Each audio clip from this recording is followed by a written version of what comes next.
బాలకృష్ణ దర్శకుడు బాబీ కాంబినేషన్ లో ఎన్బీకే 109 సిద్దమవుతున్న విషయం తెలిసిందే. ప్రస్తుతం చిత్రీకరణ దశలో ఉంది ఈ చిత్రం. దీనిపై బాబీ ఆసక్తికర వ్యాఖ్యలు చేశారు. ఎన్బీకే 109 ఎలా ఉండనుంది అని అభిమానులు అడిగిన ప్రశ్నకు ఆయన సమాధానమిచ్చారు. అభిమానులంతా ఒక్కటే ప్రశ్న అడుగుతున్నారు. వాళ్లకొక్కటే చెప్తున్నా, ఒకటే మాటిస్తున్నా, బాలయ్య బాబుతో సినిమా వేరే లెవెల్లో ఉంటుంది. ఇటీవల ఊటీలో ఒక భారీ యాక్షన్ షెడ్యూల్ పూర్తి చేశాం. తదుపరి షెడ్యూల్ కోసం రాజస్థాన్ వెళ్లనున్నాం. త్వరలో అప్డేట్ ఇస్తామని అన్నారు. భగవంత్ కేసరి తర్వాత బాలకృష్ణ నటిస్తున్న చిత్రం ఇది. పవర్ఫుల్ యాక్షన్ కథాంశంతో వస్తున్న ఈ సినిమా రెగ్యులర్ షూట్ నవంబర్ నుంచి మొదలైంది. ఈ విషయాన్ని తెలియజేస్తూ చిత్ర బృందం గతంలో ఓ పోస్టర్ ని విడుదల చేసింది. బ్లడ్ బాత్ కా బ్రాండ్ నేమ్, వాలెన్స్ కా విజిటింగ్ కార్డ్ అనే క్యాప్షన్ తో రిలీజ్ చేసిన ఈ పోస్టర్ సినీ ప్రియులను ఆకర్షించింది. సితార ఎంటర్టైన్మెంట్ పతాకంపై సూర్యదేవర నాగవంశీ, సాయి సౌజన్య ఈ చిత్రాన్ని నిర్మిస్తున్నారు. ఈ చిత్రంలో కీలక పాత్రను దుల్కర్ సల్మాన్ కనిపిస్తారని వార్తలు హల్చల్ చేశాయి. తమన్నతో ఓ స్పెషల్ సాంగ్ ఉన్నట్లు ప్రచారం జరుగుతుంది. అయితే వీటిపై ఇంకా ఎలాంటి క్లారిటీ రాలేదు. 1986 కాలంలో వరుసగా 6 బ్లాక్ బస్టర్లు ఇచ్చిన సిక్సర్ కొట్టారు బాలకృష్ణ. ఇది ఇప్పటికీ చెరగని రికార్డు.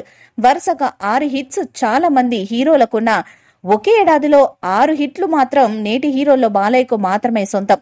ఇప్పుడు వరుసగా అఖండ, వీరసింహారెడ్డి, భగవంత్ కేసరి 3 బ్లాక్ బస్టర్స్. బాలయ్య స్థాయి హీరోలెవ్వరికీ ఈ 10 ఏళ్లలో ఈ రికార్డు లేదు. త్వరలో 4వ సినిమా రాబోతున్నది. ఎన్బీకే 109 వర్కింగ్ టైటిల్ గా రూపొందుతున్న ఈ చిత్రానికి కెఎస్ రవీంద్ర దర్శకుడు, సితార ఎంటర్టైన్మెంట్స్ పతాకంపై ఎస్ నాగవంశీ ఈ చిత్రాన్ని నిర్మిస్తున్నారు. వరుసగా 3 విజయాల తర్వాత బాలయ్య చేస్తున్న సినిమా కావటం, మెగా హిట్ వాల్తేరు వీరయ్య తర్వాత బాబీ చేస్తున్న సినిమా కావటంతో సినిమాపై భారీ అంచనాలు నెలకొని ఉన్నాయి. ఈ సినిమా అప్డేట్ కోసం అభిమానులు ఆతృతగా ఎదురు చూస్తున్నారు. ఈ నేపథ్యంలో దర్శకుడు బాబీ ఈ సినిమాపై ఆసక్తికర వ్యాఖ్యలు చేశారు. ఈ సినిమా ఎలా ఉంటుంది అంటూ అభిమానులు అడుగుతున్నారు. వాళ్లకు నేను చెప్పేది ఒకటే, ఈ సినిమా నెక్స్ట్ లెవెల్లో ఉంటుంది. ఇందులో కొత్త బాలయ్యను చూస్తారు మీరు. ఊటీలో ఓ భారీ యాక్షన్ షెడ్యూల్ పూర్తి చేశాం. నెక్స్ట్ షెడ్యూల్ రాజస్థాన్ లో చేరున్నాం. మిగతా వివరాలు వచ్చే ఏడాదిలో చెప్తా అన్నారు దర్శకుడు బాబీ. ఈ సినిమాలో మృణాల్ ఠాకూర్ లేదా త్రిషాను హీరోయిన్ గా సెలెక్ట్ చేసే ఛాన్స్ ఉంది. ఈ వీడియోపై మీ అభిప్రాయాన్ని కామెంట్ బాక్స్ లో తెలియజేయండి. ఈ వీడియో మీకు నచ్చితే లైక్ చేయండి, షేర్ చేయండి, కామెంట్ చేయండి. మరిన్ని అప్డేట్స్ కోసం మన ఛానల్ ని సబ్స్క్రైబ్ చేయండి. అలానే పక్కనే ఉన్న గంట సింబల్ ని గట్టిగా కొట్టండి.